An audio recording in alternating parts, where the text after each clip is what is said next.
This is the Oakwyn Podcast, featuring Morgan Brown and Michael Yu.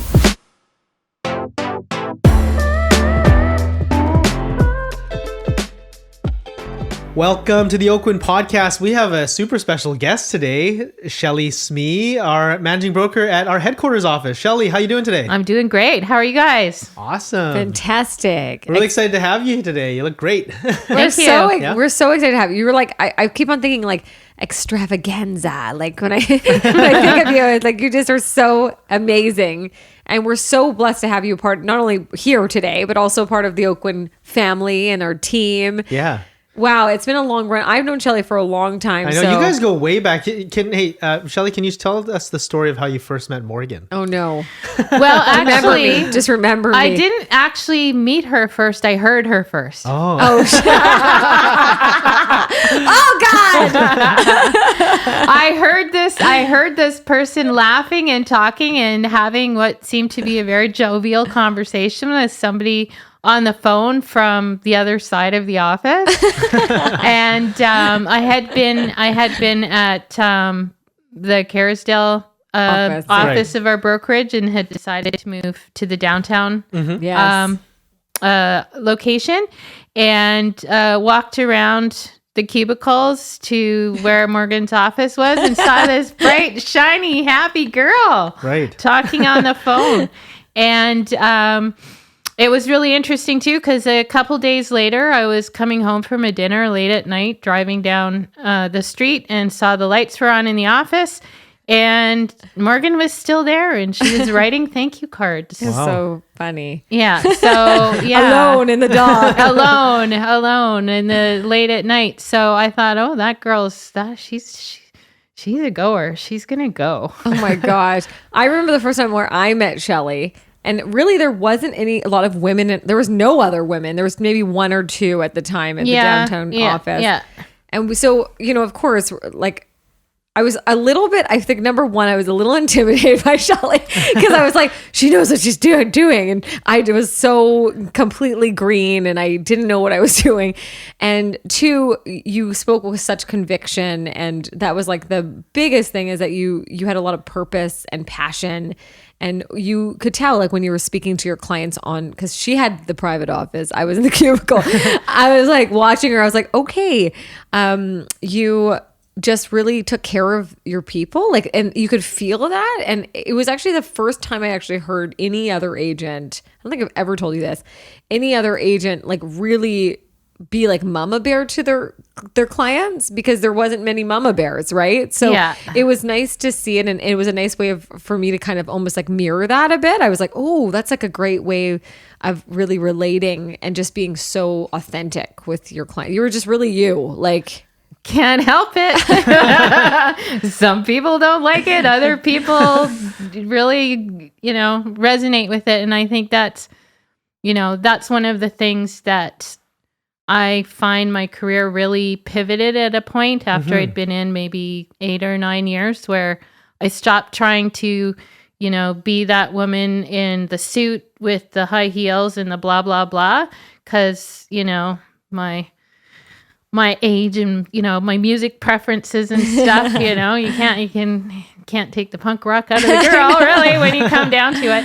But it was just like, I'm who I am. And, I think that's one of the things when you get into this industry when you're young, you think that there's a certain image. And I mean, this is even before social media. I mean, things are so different now, right? Totally. But, one of the early things that I always remembered and resonated with me is people won't necessarily remember what you say, but they'll watch what you do, and they'll watch.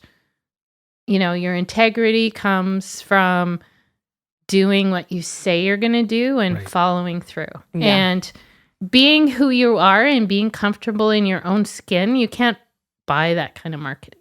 Oh, gosh. That's right? People see through that. People see through it. Did something happen specifically to cause that pivot, Shelly, or was it just kind of like... I think I just got... Because a lot of new... Actually, I'm just trying to think of what, like, if there's a particular conscious decision point, and I think I think it would be probably reading Wayne Dyer. Oh, okay. And The Power of Intention. And just realizing that I wasn't really being in my authentic self.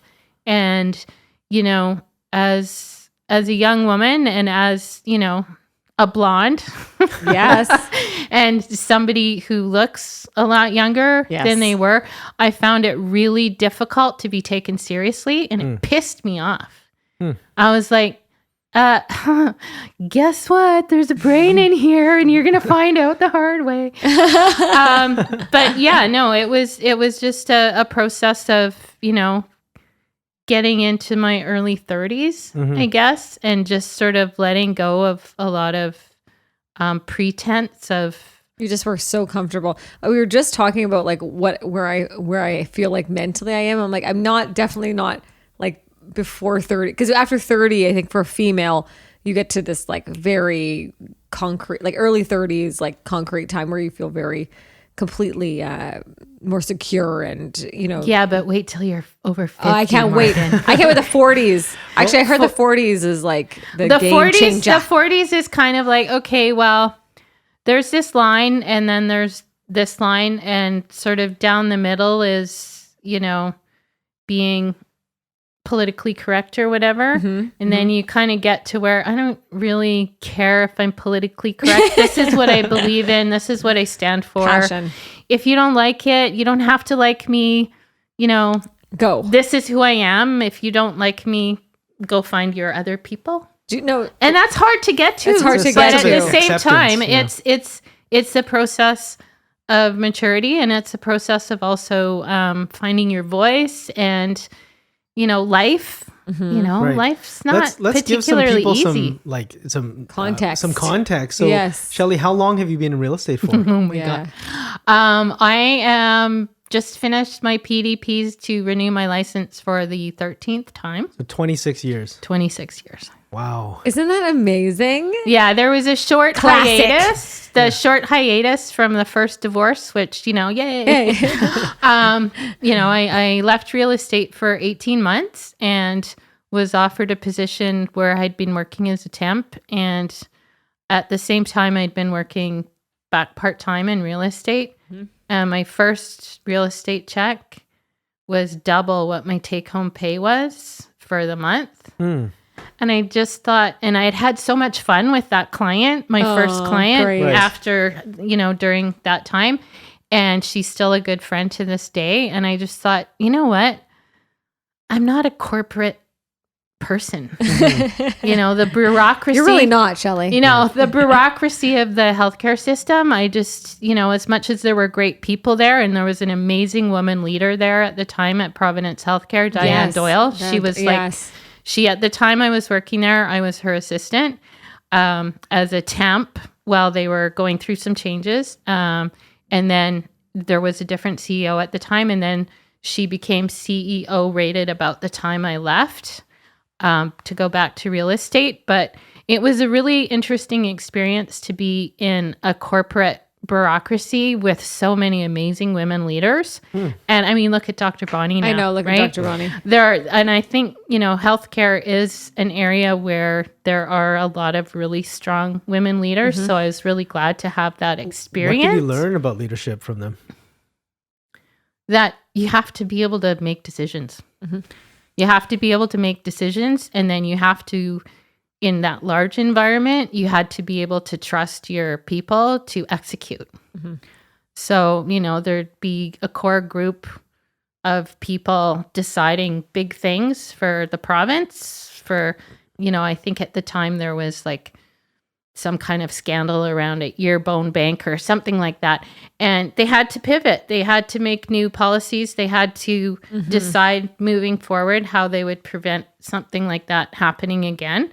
And, you know, the top people in the province for that particular specialty came together, had a meeting, make decisions next. So, you know, it was Timely. You had to be on your ball. Well, and it was a lot of the people in the room were women. Yeah. And the women leaders were making decisions and directing traffic. And it was really inspiring. And during that time, that was very rare. I think people don't like during that time, women leadership, like it was still it was actually on the startup to where it is now. Right. But it is nice to hear that you had so much time with all those. That's why you're so strong. That's 20 years ago though. That's amazing. It's 20 years ago. 20 years ago. Mm-hmm. Yeah. 20 years. You were, you're the managing broker of our downtown or of our headquarters office. So how long were you selling and how long have you been a managing broker now? Well, it was interesting. In 2006, I applied for the managing broker program, and then I had a car accident. So the first time I wanted to get my managing broker license, I thought I'd open a boutique real estate company in Vancouver, focusing on international relocation and corporate. I remember that. Yeah. Corporate. Yes. And then the car accident, and then I kind of got sidetracked, and then a whole bunch of other life happened, and the markets, of course, changed. Well, they're always like busy. Like, Yeah. you know, those people that said, "Oh, just wait for the market to drop." It's like, oh yeah, that was 20 years ago. Good luck with that. But, you know, I got sidetracked a little bit. And then in 2012, I just thought, okay, well, I'm bored because I get bored really easily. I'm bored. I have to finish this. Right. So I wrote UBC Solder and I said, hey, I pretty much finished. Can I challenge? And they said, no, we've changed the program. You'll have to do the whole thing over again. So I did. Mm-hmm. And it was funny because you and I met first time. And I said, oh, I'm going to be writing soon. I don't know if I want to change brokerages, blah, blah, blah. Let me see if I passed the class yet.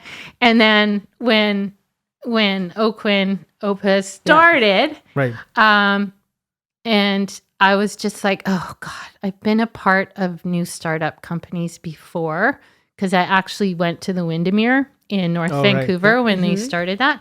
And that lasted about 2 years. And I thought, oh, let's just wait and see what happens. Let's just wait. So, but when it became readily apparent that, you know, my people, my tribe's over there. What am I doing still here? My people are over there. You know, I called up Morgan. I'm like, I think it's time. Yeah. I think it's time. Plus, there were so many changes happening and about to happen in the industry that, you know, we were getting some negative press with a lot of the other people hijinks that were going on. Right. Exactly. And I just thought, you know what? If you can't be you got to be part of the solution. Mm-hmm. And so that was also one of my reasons to get my managing broker license and just kind of get out there and try and make better realtors. Oh my goodness. Yeah. And she has people. Yeah. I think that you're heavily relied on to be understood by a lot of agents. You being a managing broker, what have you learned in the last, you know, especially with Oakwyn and the people here? Oh my God. Well, I don't even just think it's about managing broker. I mean, really our industry, the houses sell themselves. It's the people, right?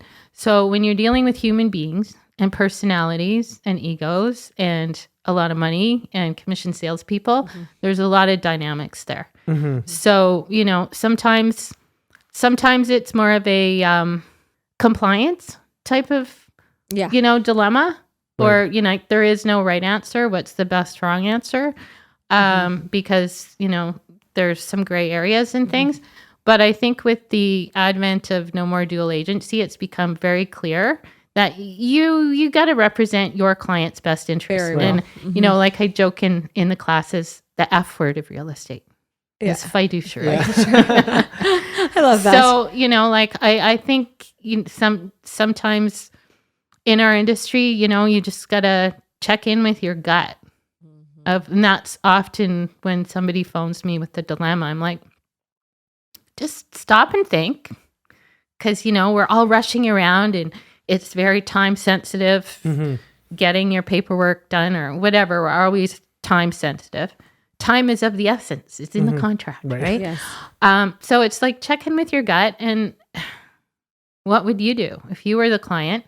Or if somebody's disturbed about how they're being treated by the other side, it's like, okay, take take your hat off of your selling agent hat, put the buyer's agent hat on. If you were on the other side of the transaction and this was happening, how would you deal with it? And I think sometimes just taking a moment to think through a problem and being able to bounce it off somebody else that you can trust that isn't a part of that transaction is really helpful.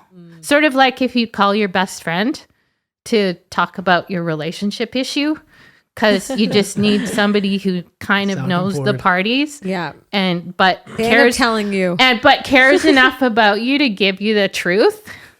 Because there's that part of it too. It's like, yeah, no, sometimes you just have to tell somebody is it worth fighting? Yeah. Is it worth not having the peace? Is it worth whatever, just so you can be right? Because being right sometimes doesn't make any difference. It doesn't matter. So sometimes you put on your lawyer hat, sometimes you put on your counselor hat. What is it? Yeah. But I think what I really, really enjoy about it is, in general, I think our industry is just full of people who just love people. Yes. And the people who do really well in industry are the people who are people. And love people. And serve. Yeah. They like to serve. I feel like that's so, you really are that person that you really are people's best friend, because you kind of clear the clouds out of the way so people can continue their voyage across the ocean. Personally, like I love Shelly because she's a straight shooter. Yeah, she's straight shooter. Don't ask me a question you don't actually want the answer to. Exactly. And so, like, and Shelly is also... How do I look? Can I show you? Go ahead, Shelly. Seen better days. He told me that I looked 40. I was kidding. You're joking to me today. Anyways, whatever. I was kidding. But I feel like you, not only that, like I think this is you are a woo. You're a woman of Oakwyn. And I think that whether you know this or not, you definitely are that leader for a lot of women in the industry. What I think some people, especially females right now, like you mentioned, you get to a certain age and you kind of grow past it. And, I feel like that same kind of path as well. What kind of advice can you give to the female agent? Because, it is a different game in many ways. Well, I don't think it's just so much female. And certainly, watching the whole gender identity thing over the last few years, I've been called out by some younger people in my family circle. They're not direct family, but just younger people about the pronouns and all that, and just trying to be hip with actually being on side with what's it correct. Is. Yes, exactly. So, I think advice in general isn't gendered. Yeah. Beautiful. Being a good person isn't gendered. Yes. You're either a jerk or you're not a jerk, right? And,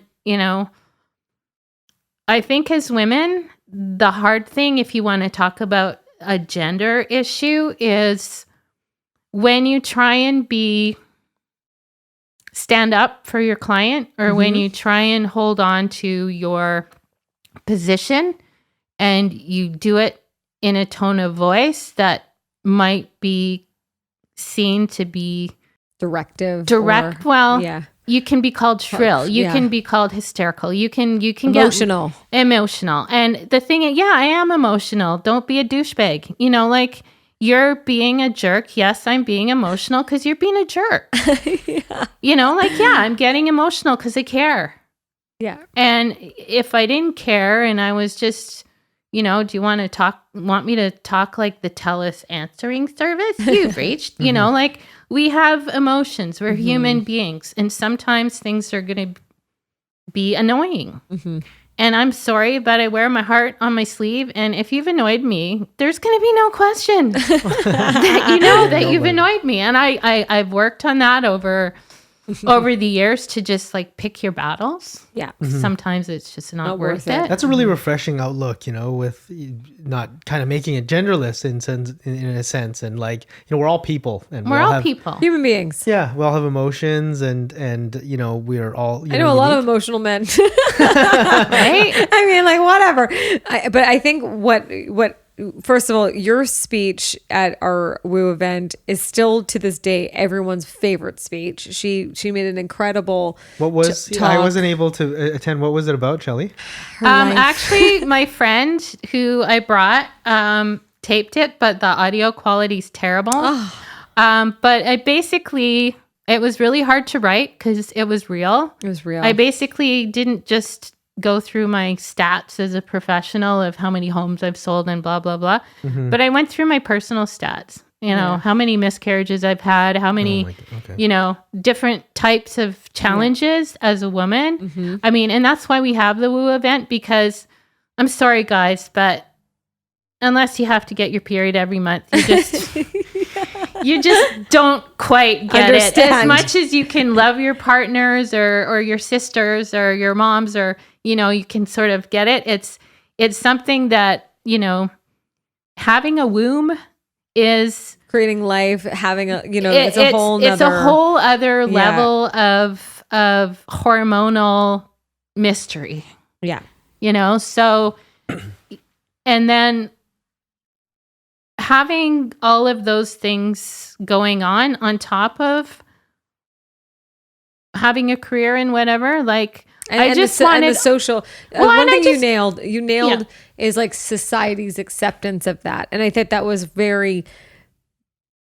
I'm like, I just was so blown away at how you articulated that really well, because like, it's not truly accepted to be both in so many ways, and to live a dream and live a passion and everything while having, still being this like female, like it was a very profound. I just want you to mention that, because it was something that I people still to this day refer to, and I hope you will be another guest speaker again, because it was so good.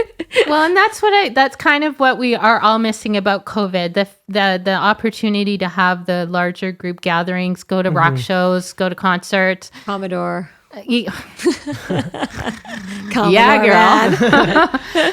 Having those things, but it will come back. But yeah, that speech for me was like, it also cleared a lot of stuff for me mentally. Okay. I think it was very cathartic in a way to just say, you know what, this is my reality, and I'm not ashamed of any of these things. I'm not going to be less of a woman because I haven't had children. I'm not going to be less of a woman because I've chosen the path that I've chosen. We all get to choose our own path. Yeah. And it took away that whole, what we was also about is breaking down those boundaries and supporting one another, right? And I think when you took it and you said, hey, this is my authentic self, and it's not perfect, everyone felt really the courage to be imperfect and to show that. Yeah. And that's what, I think in our industry as a whole, we talk about gender aside, women in the real estate industry feel like they have to conform to a specific, like whether you have to be a specific type of female agent or work with a specific type of clientele or whatever it may be. And you've kind of broken those down. So it was so refreshing. And I hope that the next Woo event, when we do see it, probably 2022, it's going to be definitely done by Shelly Smee next to us. But you've also, one thing I remembered from you during the time that we did work in the early days is you decided to focus in on relocation. And I thought that was something that we might want to bring up, because a lot of people are always asking ourselves, like, what farm should I start? Where should I go? Where did that come from? Well, I moved around a lot growing up. I don't think, probably kids that were army brats. I used to joke that it's having a dad that's a geologist is like being in the army, only it's rocks. Like you go from place to place and there's a new mine or a new project or whatever. So I watched my mom pack and unpack us a lot through my childhood. But it was really almost more of a lost leader in a way, and just a niche that hadn't been filled. But I can tell you, corporate Vancouver does not like to help people come here. They don't pay as good salaries in a lot of industries as, say, Toronto or certainly in the US. In healthcare, of course, we see that.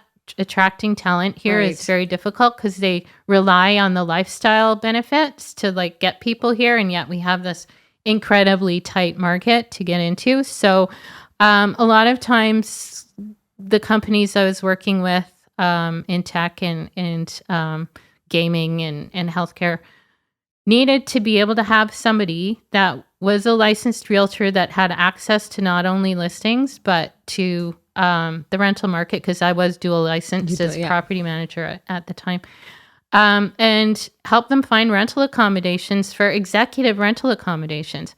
And I didn't necessarily want to do a lot of property management because that's a whole other ball of wax. But being a tenant agent, having an agency for representing the tenant, right? It became very useful, and it was really good at first because a lot of the larger companies saw the benefit. But then in about 2012, 2013, the Canadian government changed a lot of the rules around bringing in corporate people and how their labor mobility regulations through the government, and it kind of just threw everything into topsy-turvy. So if you had, say, a specialist in biotech that was like the top researcher in cancer research, and BC Cancer wanted to bring that person up from wherever, from the States, they had to go through this whole 6-month, sometimes a year process of making sure there was no other candidate available in Canada to do that job before they could approve it. And then a lot of the times too, the companies would only give a certain amount of relocation benefit to that corporate person. And then sometimes they'd come up here and see how expensive everything was. And it didn't work. And the spouse that wasn't the relocating spouse would just go, "Are you kidding me? For what our 5-acre ranch in Oklahoma is worth, we can't even get into a 2-bedroom apartment downtown. Forget it. We're not coming to Vancouver." Out of here. Right. Yeah. So it was a very delicate balance between trying to match their budget with the right neighborhood, with the right status, and corporate relocation people. Changed. Well, they threw their hands up in the air. So it is still really challenging, but they switched to what they call a lump sum process. So instead of funding all the expenses for the person moving, they said, "Here's $20,000. Do what you want with it." I'm sorry, but actually $20,000 doesn't actually go very far for moving expenses, airplane tickets, temporary accommodation. I mean, a temp 1-bedroom furnished rental downtown is what, $2,800 bucks? Yeah. So crazy. So I just thought, okay, this is going nowhere. As far as I wanted to focus more on the sales and getting my broker license and just getting into the next phase of my career. What do you enjoy more? Do you enjoy being a sale, like doing the sales, or enjoy doing managing brokering, or do you like both? I don't think I could say one is more or the other. I definitely am not letting go of my clients. I've, put my team together this year, and, I'm second generation of clients coming through from, helping their kids. Yeah. That transfer of wealth. The only way to get into a condo is getting some help from the parents. That's, it's really lucky when people are blessed to be able to have that. But yeah, exactly.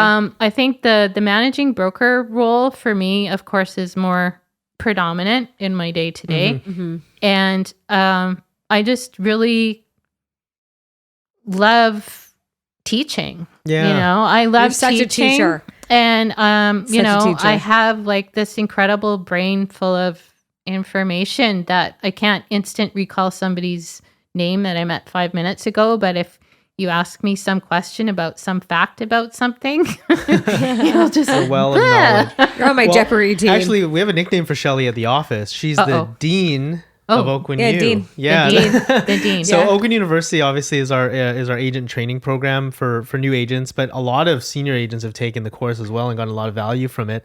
And Shelly is the She dean. ships. She really puts what is it? Cracks the whip. Cracks the whip.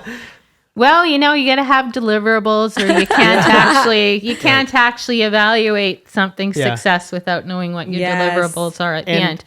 Yeah, I've heard and I don't know how many times you've heard this, but I hear raving reviews of the agents and their we do like a feedback for all the agents that come through, and they always love Oakwyn U, and it's and Shelly is basically leading the charge there. So tell us a little bit about Oakwyn University and also your role within side. it. Yeah, exactly. From the teacher principal side. When I first joined Oakwyn in 2016 and came over, you guys had put the program together initially. Right. And I went through it the first time, and I love the fact that we collaborate after each session and tweak it and whatever. Right. But over the last 2 years since I sort of took over the helm from it, we've also had a lot of changes through the real estate council and changes to our practice. So I thought it was very important that we basically have a practical, in-depth immersion program for new realtors coming into the industry, because more experienced agents are often frustrated with the lack of knowledge that a lot of newer agents have, because such a steep learning curve. Right. I mean, there is just... They really just throw you in there, what I mean? and when you come out of the licensing program, there is really no substitute for on-the-ground learning. But how do you learn if you don't have a lot of clients yet? So there's that chicken and egg thing of the experiential learning aspect where, with the different segments that we do from start to finish of a transaction, from their business plan to the marketing plan to understanding that you are an entrepreneur now. If nobody's going to call you and ask you why you didn't show up today. That's right. Right. You're either going to show up or you're not going to show up. So, I think it's really important that we've impressed upon people that, we look at some of the agents that have come out of the program, hit the ground running, and just done so well. And those are the ones that show up, are prepared, have done all their homework, and, they didn't just finish post-licensing and think they were done. And that's why I've been in the industry for 26 years. Every day you learn something. Yeah. Oh, yeah. If you're nothing's the same. Nothing's the same, but having that core curriculum for people to get the basics of what they need, and to get some, I love it when some of our more experienced agents hop into the sessions now, of course, that we pivoted to the Zoom, virtual, we can get more people on a class. I think on average, we have between 30 and 35 people in a class. Jeez, and maybe 15 or 20 of them are newer agents. So, getting the real life, okay, this is what they taught you in the class, but this is actually how you implement it. This is the practical knowledge. And, a lot of people say, oh, well, is there a mentorship program? The mentorship program is the entire company. Yeah. Like we're not silo thinking here. And I think having that initial intake through Oakwyn University really does, it gives more experienced people an opportunity to share. But it also gives the newer realtors the complete immersion into the business right off the bat. What's your favorite course? Well, your favorite class? You know what? I'm kind of partial because, it's mine. But I really think the two most important ones, no offense, you guys, your marketing ones are great. But the agency FinTrack one is understanding you are representing somebody. What is a fiduciary agency? Agency. You are somebody's agent. They are trusting you. Yeah. You need to be on your game. So I think that and I think Michelle's doing that one. Yeah. And then of course it's the meat and bones, the listing and the buyers, the buyer package, the listing one and the buyers. Because it's so good. That's the meat and bones. So well done. And now that we have a complete separate agency for both buyers and sellers, I think now more than ever, it's important for people to understand what actually constitutes an agency agreement. For sure. Because so often you get excited or you think you're working with somebody and it turns out that maybe they're working with they're cheating on you. They're real estate Cheating on you. Real estate adulterers. Real estate Someone gave me a adulterers. little testimonial the other day that they said, after you get through Oakwyn University, there's no way, if you listen to every single thing that there is said, that you will not become a medallion agent, which is the top 10% of Greater Vancouver. I thought that was beautiful. And I think when you hear that, it's really what we were trying to do, which is really just set condition, set the bar high, and really make a groundbreaking point for our agents. You know, we recently were going through our kind of top producer list at the office, you know, just to getting ready for sales the sales kickoff and to do the awards and stuff. And the number of people that have gone through Oakwyn University and that that are now top performing realtors, and they've really making six figures, like crazy, doing very, very well. And I feel like Shelly's such a big part of their transformation. Like, how many people have we seen nervous, unconfident, unsure, and now we see them and they're rock stars. They're really like peak performers. Yeah, rock stars. But those are the ones that did the homework. Exactly. Those are the ones that came prepared to the role play, that even totally, you know, that showed up and had their listing presentations and their buyer presentations. Even if they were just rough drafts, they at least took a stab at it. Right. Yes. The ones that would call me at 8:00 at night in a panic going, I can't come tomorrow. I'm not ready. I'm like, if you don't come tomorrow and you're not ready, then you'll never be ready. Just come, you know, just show up. And that's so much of life, right? And that was part of my woo speech too. It's like you show up. Show up. Just keep showing up.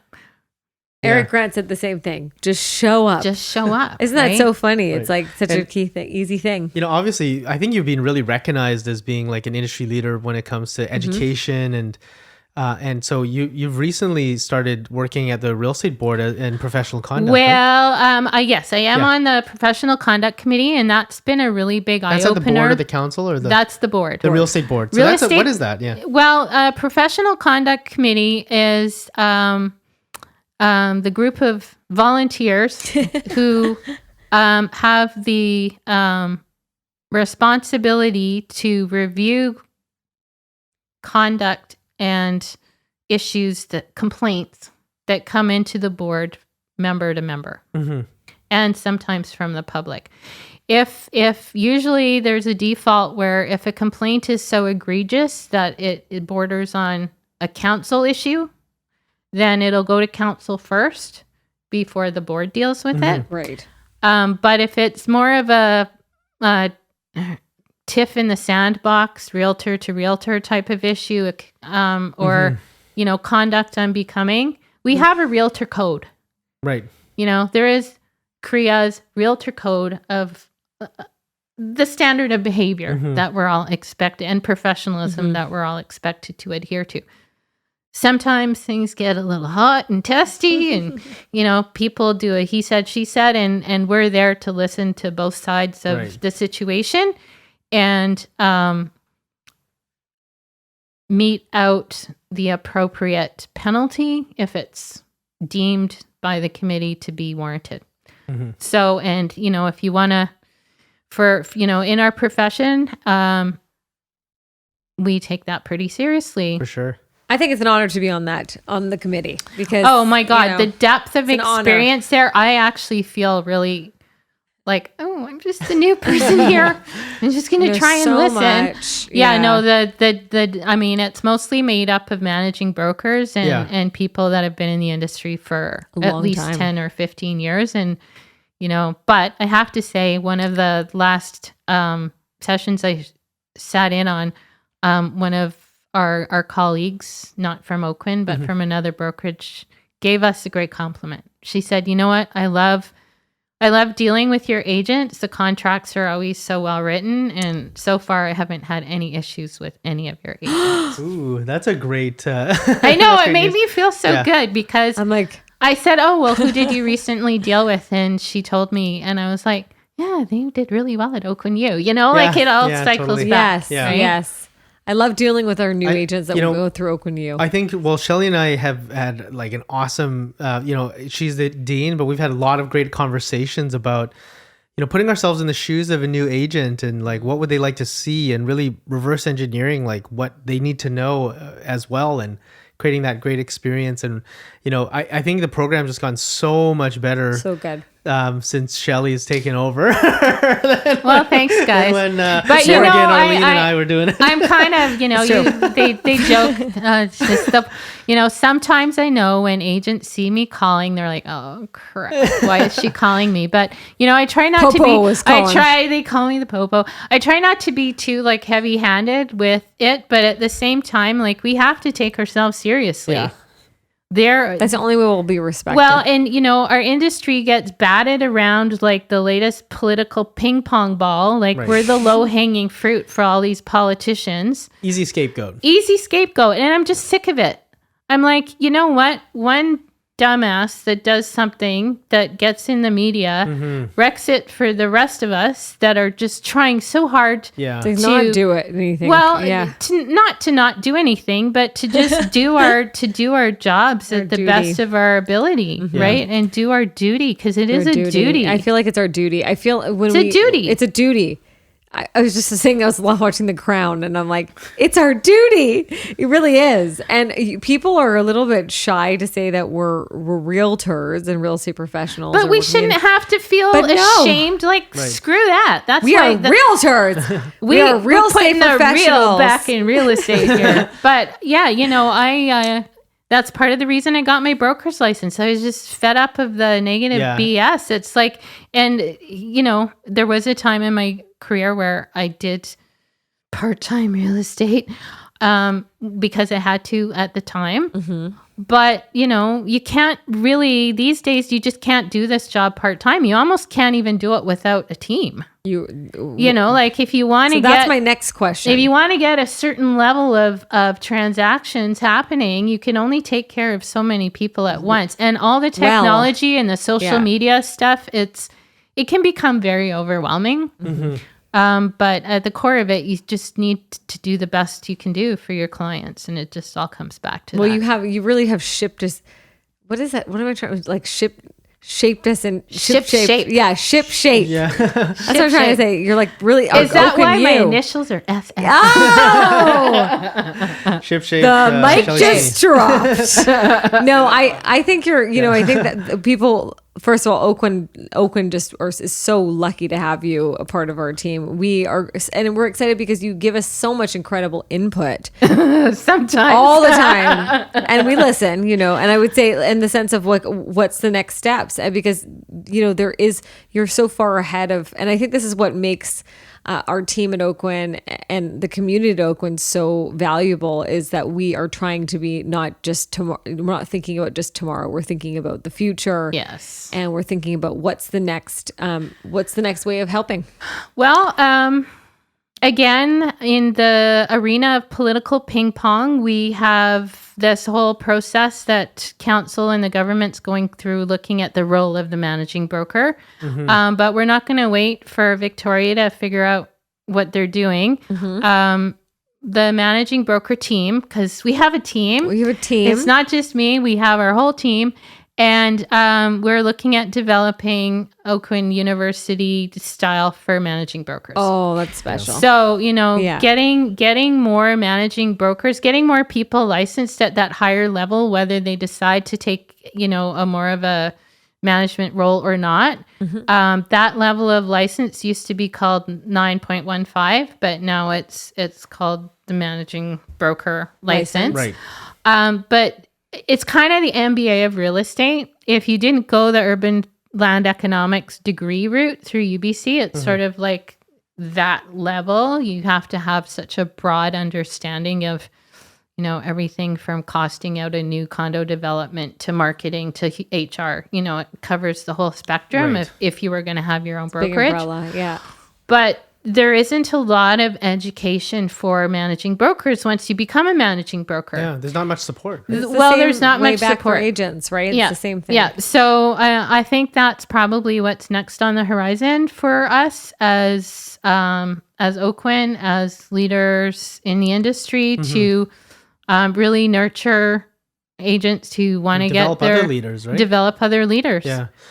Love it. You know, what was really eye opening and kind of shocking, you know, when we first started the brokerage, and so we understood at some point when we started growing that we needed, you know, more support in the managing broker role.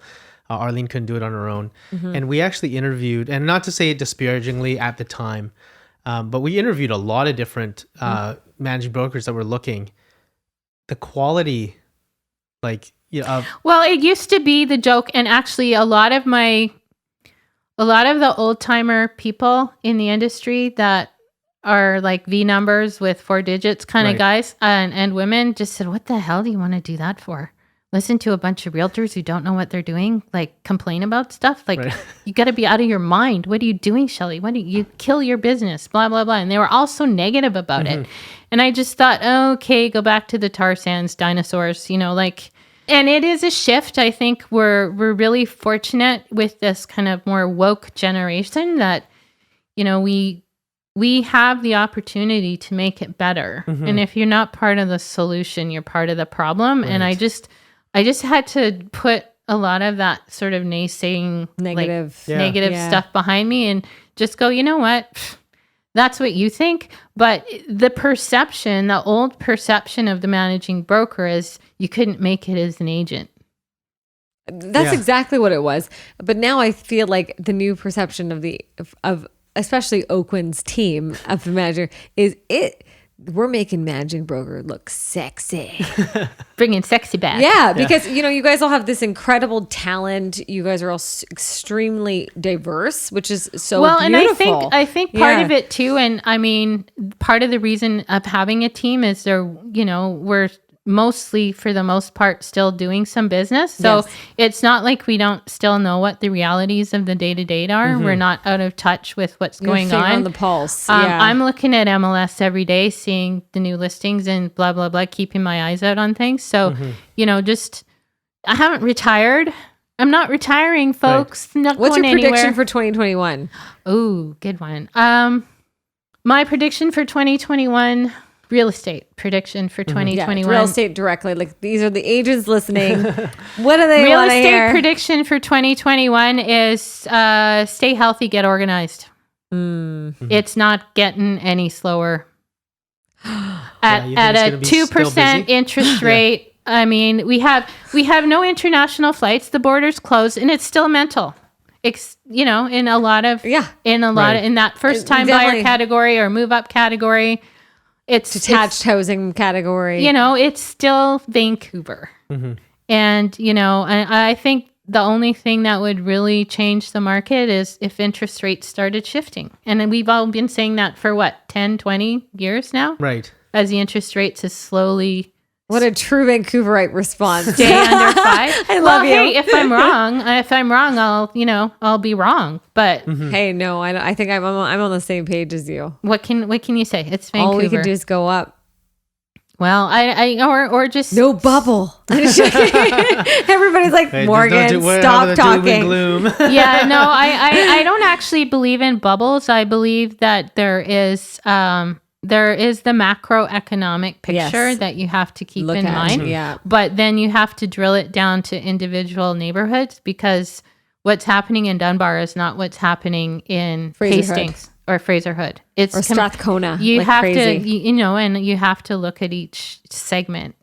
What's happening in Coquitlam isn't the same as what's happening in, South Vancouver. Yeah, Dunbar, West Point Grey, all like same prices as Cambie and Maine, and it's just very. What happens is, I personally I'll get off on topic on this, but you have to look at a city like New York and how boroughs were made, like in different areas, right? If you go to New York and how different, and so it just what happened is there wasn't really we used to have a clear definition of the west side and the east side and what that was. And now, like with regards to real estate prices, and now it's just expanding out, to a different, it's now become Vancouver, and you live on the west or the east side or the different areas. And, it's becoming a little bit more generalized, I guess, for pricing. Well, I think it also, we could get into a very political discussion, but it's also the transfer of generational wealth.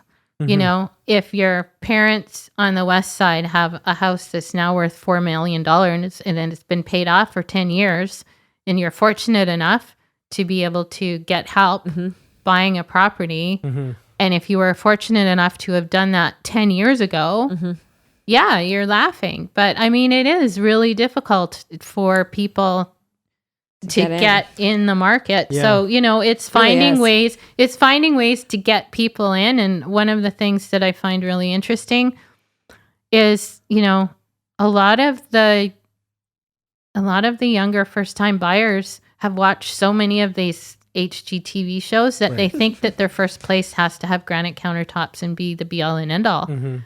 Where, you know, where's a little elbow grease? Like, the value is in what you make, you know, like that whole kind of thing. But then a lot of people are so busy, they say, oh, I don't have time to do that.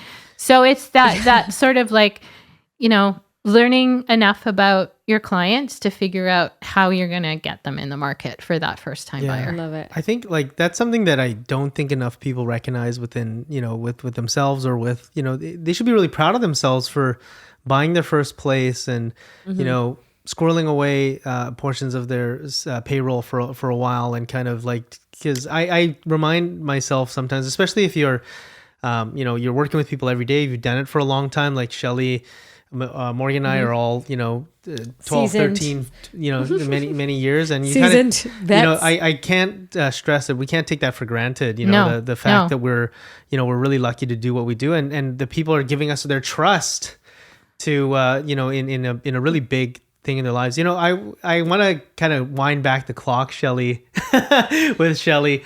So Shelly and I met like when I first started in real estate. I think in the first few sales I ever did, I did one with Shelly, actually. Do you know that? And I remember it because it was actually one of my friends that I had made working at Providence Healthcare. Ah, there you go. So that was fun. Yeah. So, and it was actually at the building that I ended up living in. Yeah, exactly. On Pacific. What did you think of Michael? Were you like, this guy's a peppy, got a pep in the step? Frankly, because you were lovely to deal with, you didn't necessarily stick in my mind, right? Because you weren't a pain in the ass. You know, I think we get our personal hit list once in a while of people that just get under your craw, but it was a smooth transaction. Right. And I remember.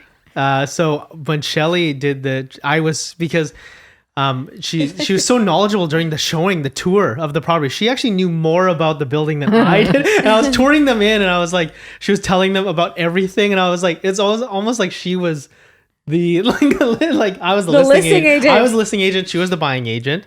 But I was like, right? I was the listing agent. Yeah. But I'd sold in the building before. She knew so. I'm the same way. I try to shine compared to and she knew so much. And I was just like shocked. I'm like, oh my gosh, there are people out there that know this much about the buildings.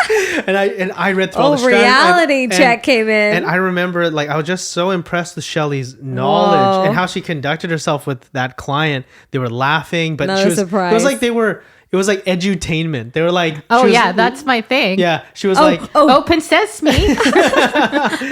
Yeah, so she was like, you know, fun with them, but then touring them through, and I was like, but she was so knowledgeable, and I remember just having that really like in the back of my mind. Shelly is just like this super knowledgeable person, and then fast forward, we hadn't done a transaction together for probably 7 or 8 years. From that point. So Shelly was one of my first people that I worked with. I really respected her. Oh, I didn't know you were like that fresh. I was pretty fresh. That was like probably 2007 or 2008 or something. I think that was 2007. Yeah. So it was one of my first sales, and I remember being so impressed with Shelly. And then fast forward, you know, till when we started our brokerage, and we had a meeting at Trees Coffee, because our office wasn't even built yet or something like that. And we had a really great chat, and she was really open, and she gave a lot of the ideas. And I don't know if you know this, but a lot of the ideas you talked about raising standards a lot.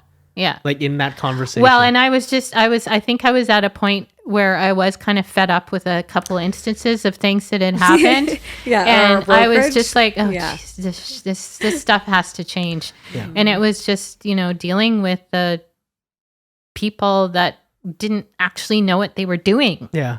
So I remember that like she just talked about raising standards. The industry has to be better. We got to clean it up. It's got to be better. And she kept talking about it over and over again. And I was just like, if we had a managing broker at our office, I'd want it to be Shelly. But we can't afford her, so so like we're gonna have to make do. You still can't afford me. So true. I'm still so true. And I can't. And I was just like, she'd be the best. She'd be perfect. That was the management that I would dream to have had as a sales agent. And so, like, just straight shooter, raising standards, cares deeply, very passionate. I was like, oh, okay, like what a perfect person. And to be able to work with. And I remember having the opportunity to work with you as an agent at the brokerage first. Yeah, what a great. And I remember us just getting started in that. Do you want to share a little bit about that, Shelly, about us just getting started as an agent at the office first? Oh yeah. Well, that was when I decided to make the change. Some things that had been sort of hinted and promised to me in my other brokerage, just for business reasons, whatever, it just didn't work out. And I was kind of demoralized with some of the media stuff that was going on at the time. So much. And I called Morgan and I just said, Morgan, it's time. I'm coming. And she's like, well, if you're going to come, you're going to have to conform.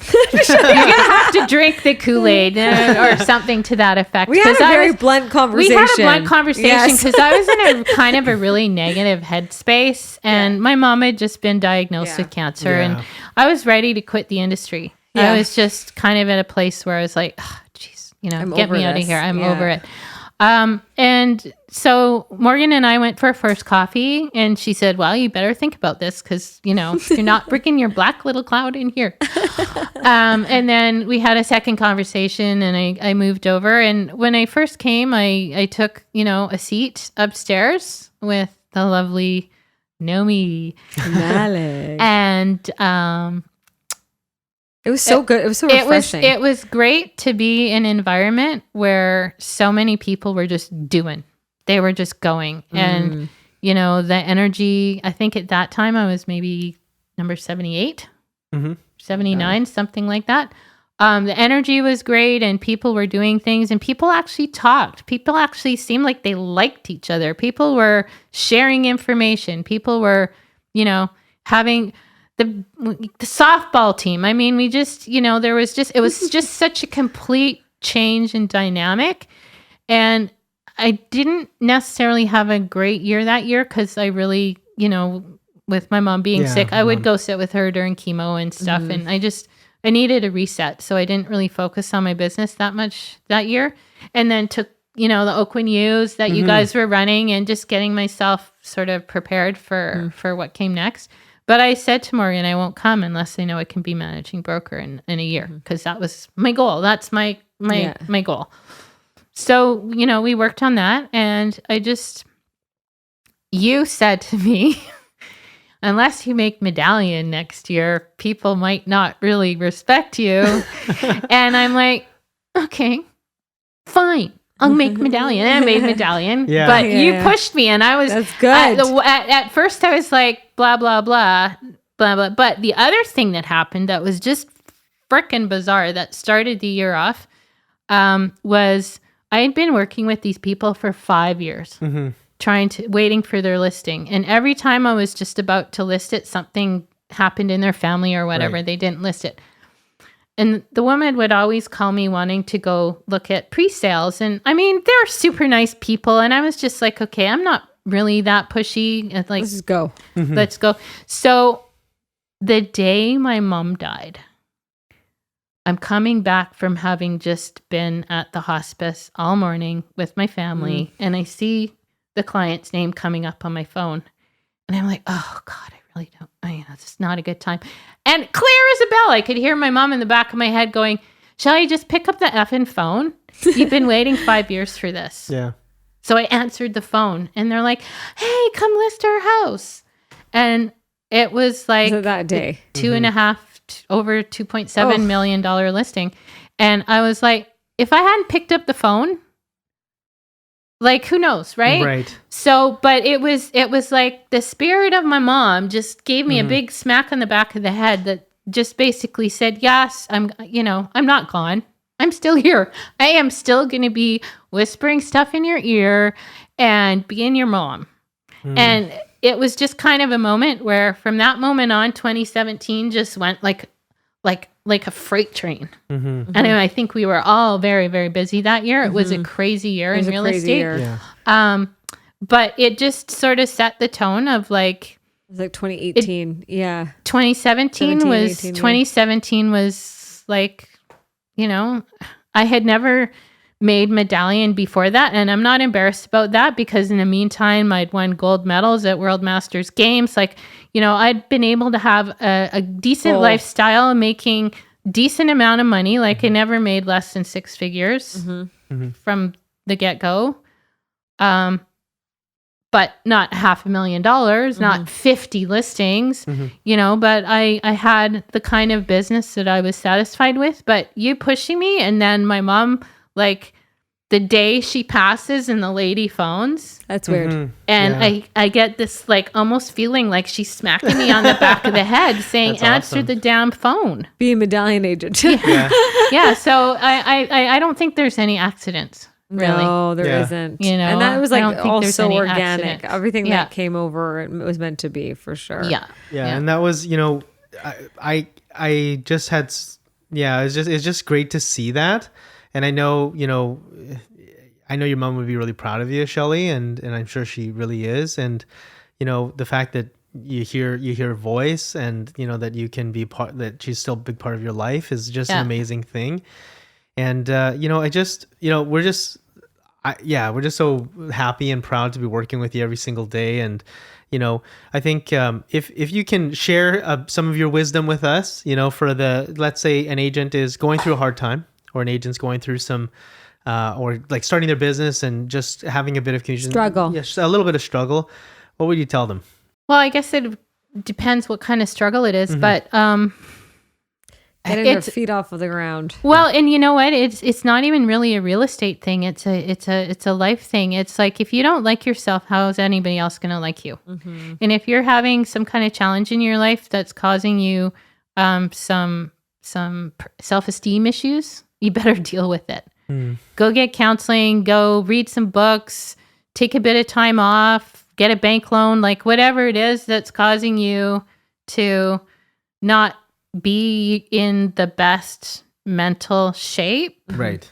You got to deal with it, whether it's past trauma, whether, I don't think anybody gets through life without some kind of trauma, even if you've had the best parents, the best upbringing. Sometimes privilege is more of a detriment than not being in privilege, if that makes any sense. So, what I would really say is I think people have a very easy time externalizing where their problems are coming from. But if you're really honest with yourself, a lot of it starts with the self-talk. Right. What are you saying to yourself when you get up in the morning? Who are you hanging out with? I mean, oh my gosh, that's a good one. who are your influences? Yeah. Who are your expanders? Who are your expanders? I mean, I have a lot of friends from my past that they're not my very best friends. They're more like acquaintances. And they do what they do, and that's fine. But they respect that I took my path and that I've got my career. I didn't, join a band and spend my life on the road or doing anything like that in my early years. But, that's their life. My life is different. But it doesn't mean one's better than the other. But in order for me to be okay in what I'm doing, it starts with me. Yeah. And, you finding your center and getting back to just being a grounded person in this past year we've been in. Yeah. Like, oh my God. and then yesterday. Oh my God. Let's not even go there. But, like the world and the kind of what humanity you can bring to the table yourself, taking responsibility for yourself. And that's a maturity thing. Some people get mature really early in life, and some people never do. But, finding that place where you can just be proud of yourself and have the self-esteem it's often, I think, probably the number one issue that a lot of us face in in this industry where it is about image, it is about your reputation, it is about I think a lot what of you people stand for, and is is the integrity that you're trying to project, is that backed up by actual real integrity? Yeah, I think a lot of people do externalize a lot of their problems and things like that, and I think Shelly hits the nail on the head for anyone going through struggle or hard times, specifically now with a lot of isolation and stuff like that.